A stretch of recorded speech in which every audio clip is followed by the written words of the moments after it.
Did we read this? Okay. So we reached chapter 1. What is fate? Why do we want to say this is fate? We believe that if we work hard, we will be happy. But in reality, there are so many unexplained disasters and misfortunes. What is fate?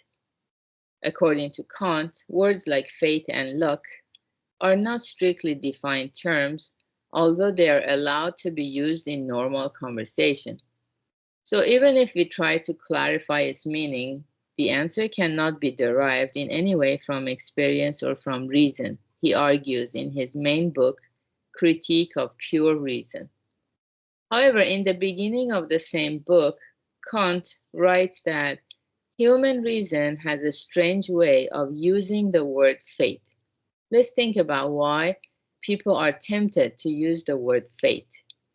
First, let's look at a simple principle that we unconsciously assume. It is the law that good people will be happy and bad people will be unhappy.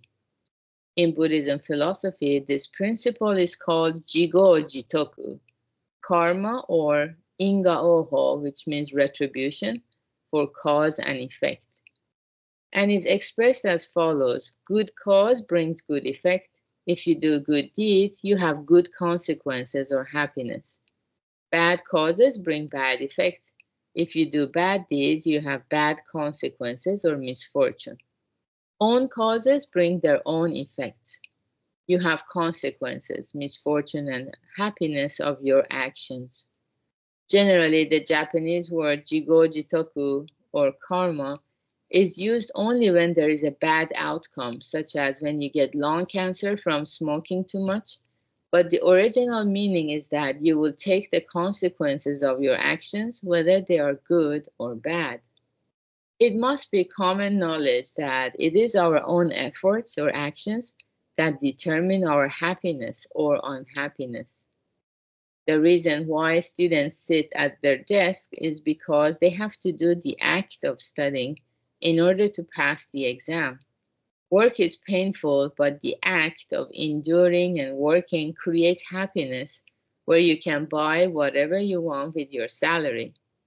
On the contrary, shoplifting will put you in jail, and bad habits of eating only sugary foods will cause undesirable consequences such as diabetes and obesity. Because we believe that our actions determine whether we will be happy or unhappy, we refrain from bad behavior and strive to do good. However, in reality, there are happiness or disaster that cannot be managed by one's own will and effort. Some people are born with talent, good looks, and well proportioned figures, but that kind of happiness cannot be attained through hard work. Some misfortunes, such as earthquakes, tsunamis, torrential rains, and volcanic eruptions, cannot be prevented no matter how many countermeasures humans take. When an unexpected disaster strikes, we can't help but ask, why me?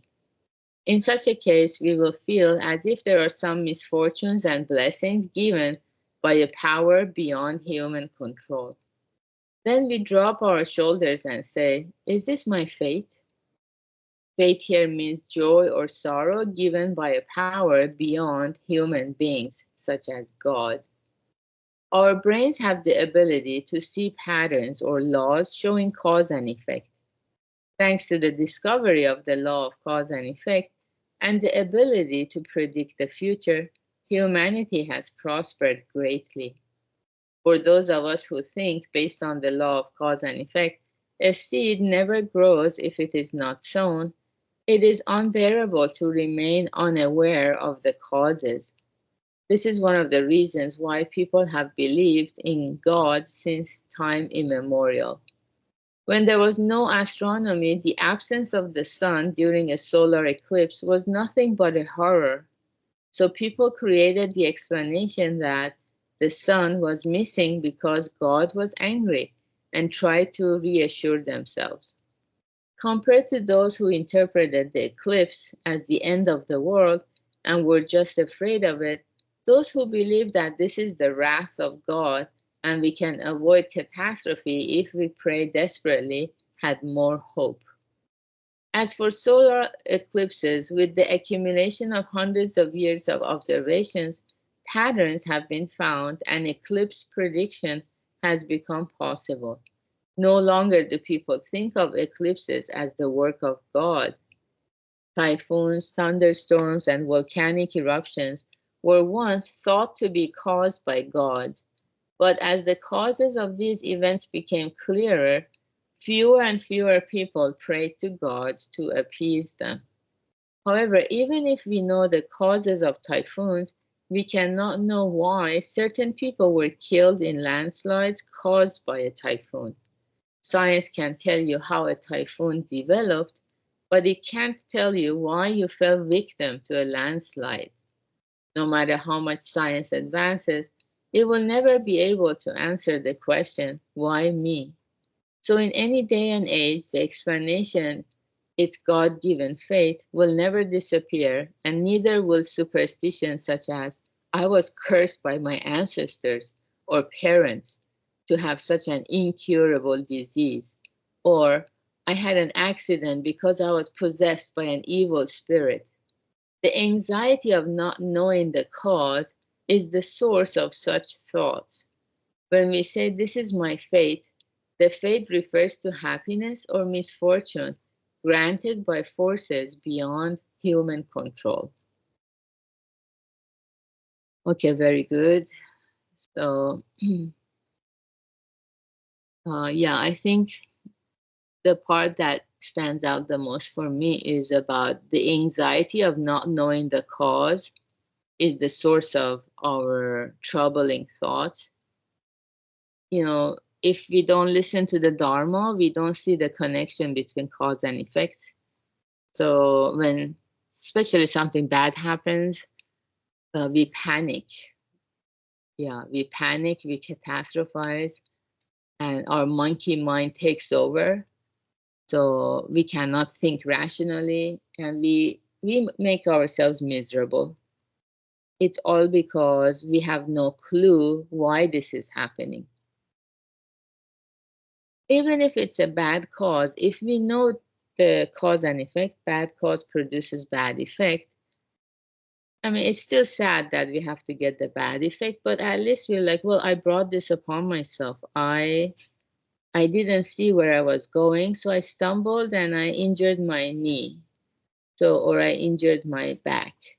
If we know that, I think we suffer less than just having backache or knee pain and then just being baffled what is causing it. You know, the mind just goes in all directions, all the unknown places, and we get surprised or shocked.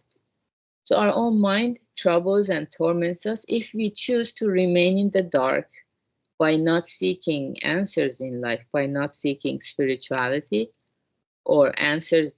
If we don't find them in science, then we need to look for it further. Yeah, so that's the beauty of walking the spiritual path.